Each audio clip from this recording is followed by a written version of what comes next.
For its speed, power, kicks, and acrobatic techniques, Taekwondo has become one of the most popular martial arts, especially in competition. So in this video, we're going to take a quick look at the history and origin of Taekwondo. Now I just want to say that the Korean martial arts have an incredibly rich history, and I couldn't possibly include every detail in this video. So this is going to serve more as a nod of respect to those who practice the art, as well as provide a quick peek at its history for those interested in learning more. Now, if you want to further your studies on the history and origin of Taekwondo, I've included some links below in the description.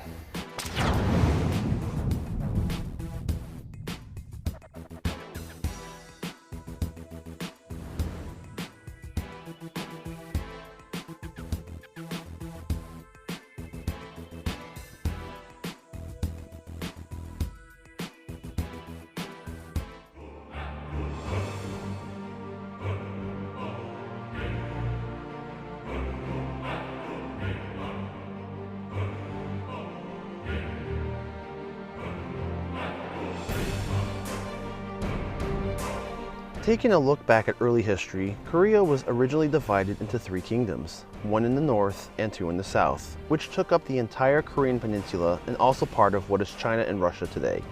These 3 kingdoms formed a joint system of unarmed combat called Subak, and each one contributed their own specific techniques and teachings, often based on the terrain and environmental influences.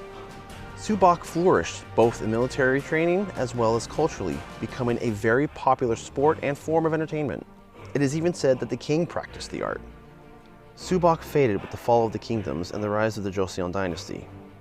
During the Joseon period in Korea, there was an emphasis on literary and cultural arts over the physical combat of martial arts, and Subak lost its dominance and its practice was restricted to competition and sport.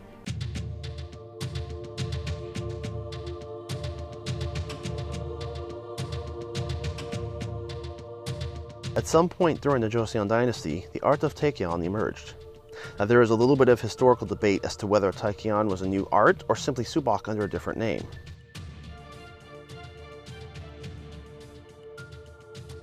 Taekwon utilizes techniques to trip, throw, or take your opponent off balance. It emerged as a popular art and even remains today in competition and exhibition.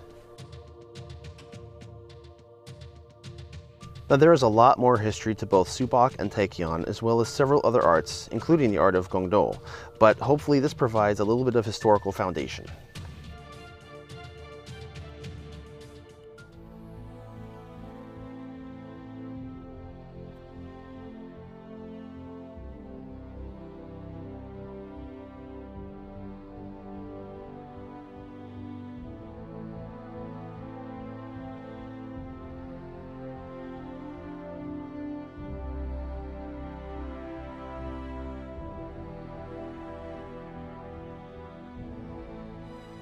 In 1914, a man by the name of Hwang Ki was born and found a passion in the martial arts.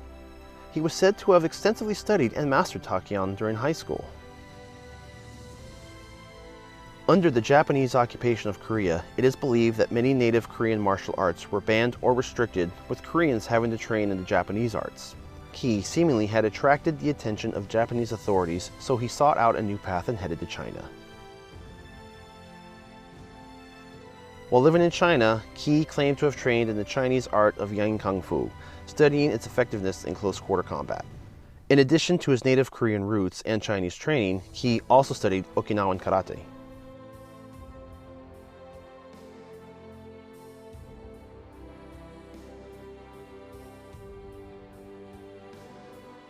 When the Japanese occupation fell at the end of World War II, Ki returned to Korea and became one of 5 founders of a new martial arts system. These schools, or kwons, were established by martial artists that had a mixture of Japanese and Chinese influences.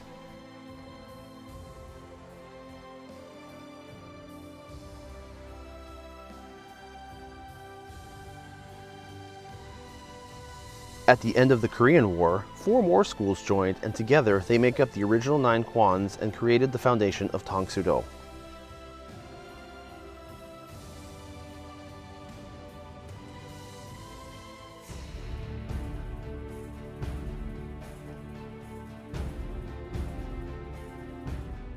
Each kwon taught their own version of the arts, and their influence and popularity spread quickly throughout Korea, even into the military.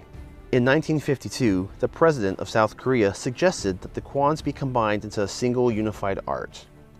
The kwons began to work together and called this art taekwon-do.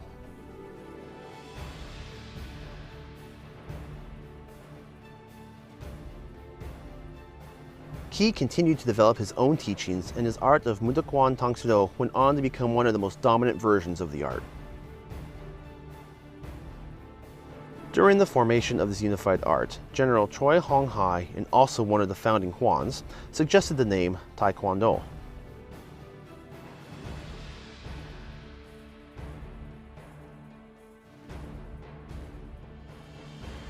Choi is often referred to as the founder of Taekwondo, although there seems to be some controversy to this and is a topic of debate. In 1959, the Korean Taekwondo Association was formed in order to complete the unification of the arts. Choi did not fully agree with the politics, as the South Korean government did not want any inclusion of North Korean martial arts, while Choi felt that they should include all Korean arts. In 1966, Choi broke off and formed his own organization, the International Taekwondo Federation. The South Korean government eventually dropped support of the ITF, and Choi established headquarters in Toronto, Canada. In 1973, the South Korean Ministry of Culture, Sports and Tourism established Gukgwon, the official World Taekwondo Academy. Together with the KTA, they formed the World Taekwondo Federation in an effort to promote the art as an international sport.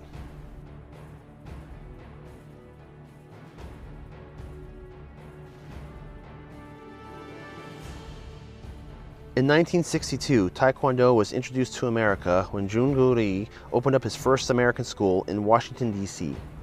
He is often recognized as the father of American Taekwondo. Taekwondo continues to flourish today with many different schools and variations, and is currently only one of 2 Asian arts to be included as an Olympic sport.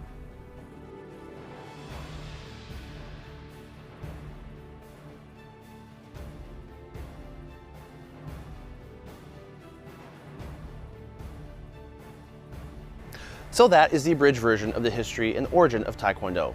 As I said earlier, the martial arts in Korea have such a rich history, I couldn't include all of it in just as one video. So for those of you wishing to further your academic study, I've included a bunch of references below in the description box.